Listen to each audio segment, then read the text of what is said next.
τεράστιο, δεν χρωστάμε στην κυβέρνηση, δεν πουλάμε το πανεπιστήμιο, δεν πληρώνουμε τους σπουδές μας.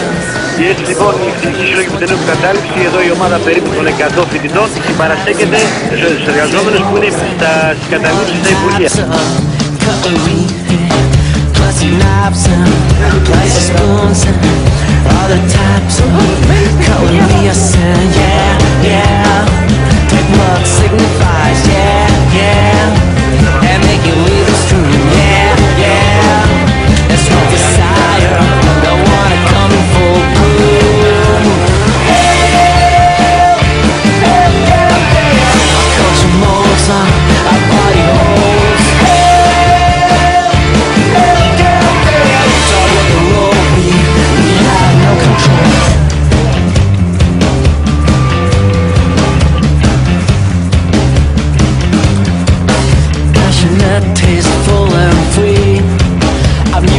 Myself to make it weak.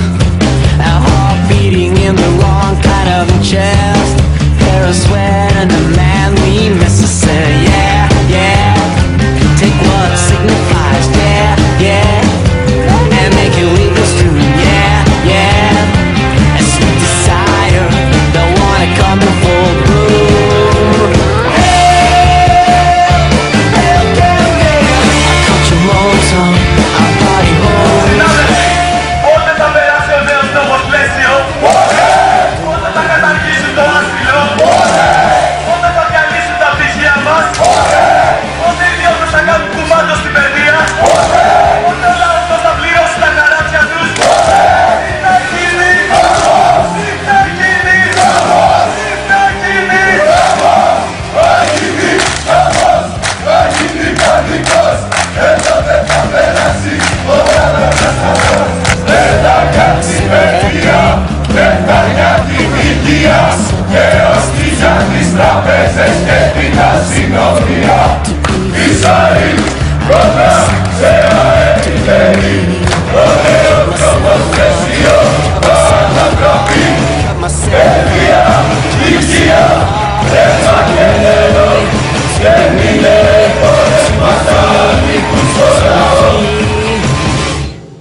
Οι καθηγητές από την πρώτη στιγμή είναι στο πλάι των φοιτητών στον αγώνα για δημόσια και δωρεάν εκπαίδευση.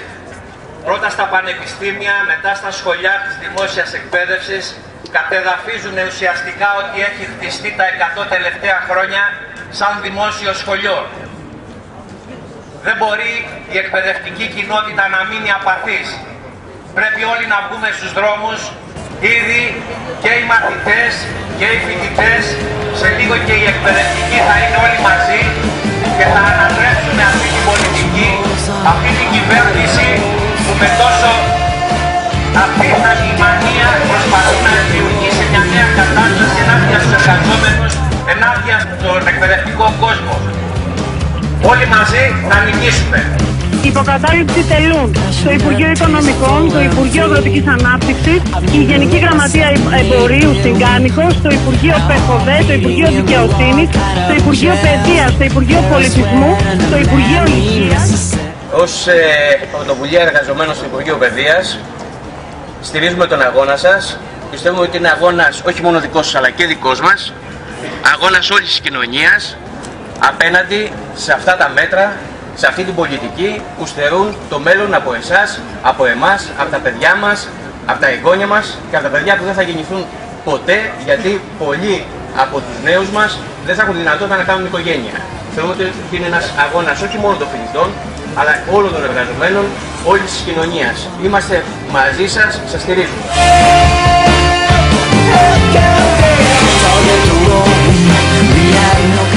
Αυτός είναι ο χώρος από τον οποίο συνήθως βγαίνει ο Υπουργός Παιδείας και κάνει δηλώσεις σε σχέση με το μέλλον είτε της πρωτοβάθμιας, είτε της δευτεροβάθμιας, είτε της τριτοβάθμιας εκπαίδευσης.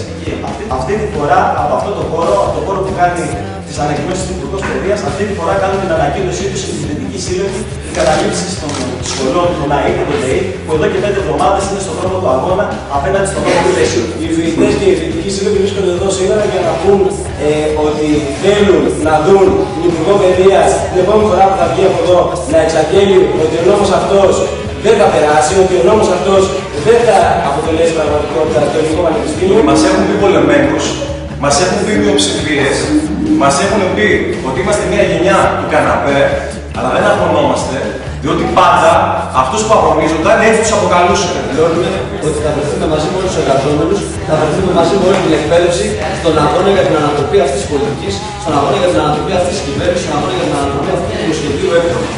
Εμείς από την πλευρά μας θέλουμε να καλέσουμε όλο τον κόσμο να κατέβει αύριο στην απεργία, όλο τον κόσμο να κατέβει να στηρίξει τις συνελεύσεις, τους φοιτητές, τους μαθητές και τους εργαζόμενους, να στηρίξει τις συνελεύσεις, τον αγώνα διαρκείας για την ανατροπή αυτής της εκκρίσης, για την ανατροπή αυτής της πολιτικής. Δηλώνουμε ότι θα αντέξουμε σίγουρα μία μέρα παραπάνω από όλους τους αντιπάλους μας. Μία μέρα παραπάνω από το νόμο πλαίσιο, ο οποίος βρίσκεται πάνω από τα κεφάλια του ΝΑΗ και ΤΕΗ. Θα αντέξουμε μία μέρα παραπάνω από αυτή την κυβέρνηση που είναι η κυβέρνηση της λαϊκής μειοψηφίας. Θα αντέξουμε μία μέρα παραπάνω από το δούνου του. Μόνο και μόνο για να αποδείξουμε το αυτονόητο που έχει αποδείξει πάρα πολλές φορές η νεολαία σε αυτόν τον τόπο και ο λαός μας και τους αγώνες τους. Ότι την ιστορία αυτού του τόπου, πώς θα δημιουργηθεί πολιτική, ποια πολιτική θα ασκείται, πώς θα είναι αυτή η κοινωνία, πώς θα οργανώνεται, σε τελική ανάλυση δεν κρίνεται από καμία συντεχνία των βουλευτών του ΠΑΣΟΚ της Νέας Δημοκρατίας του λαού, αλλά κρίνεται μόνο και μόνο από τους αγώνες του λαού μας, από τους αγώνες της νεολαίας. Δηλώνουμε ότι όχι απλά δεν φοβόμαστε, αλλά καταλαβαίνουμε ότι κάνουμε κάτι πάρα πολύ καλά. Και στον ίδιο δρόμο των καταλήψεων και των βολιών και της συνεχής αστάθειας και αριθμίας μέσα σε αυτήν εδώ την κοινωνία και σε κάθε μηχανισμό της, θα συνεχίσουμε να τη στηρίζουμε δυναμικά και μαζικά όλους τους φοιτητές. Ήρθε η ώρα για να οικοδομήσουμε μια κοινωνία των ανατροπών. Το μέλλον είναι δικό μας και θα το κατακτήσουμε.